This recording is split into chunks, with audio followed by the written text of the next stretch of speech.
はい、風が強いです。風の音を入れるの好きなんだけどね。風って気持ちいいんだよ、やっぱりね、強くても。で、この風の音はね、雑音じゃないんですよ。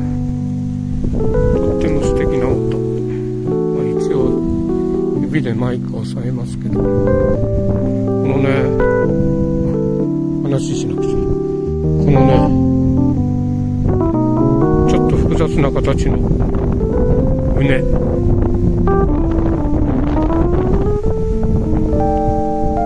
素敵でしょ。何が植わってんのかちょっとよくわからないけど。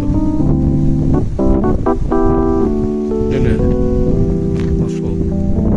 こうずっと行って、で、この左手の芋の畑の向こう側もね、同じように植わってます。双葉が出てるのが、うまいでしょう。お薬草さんもうまいね。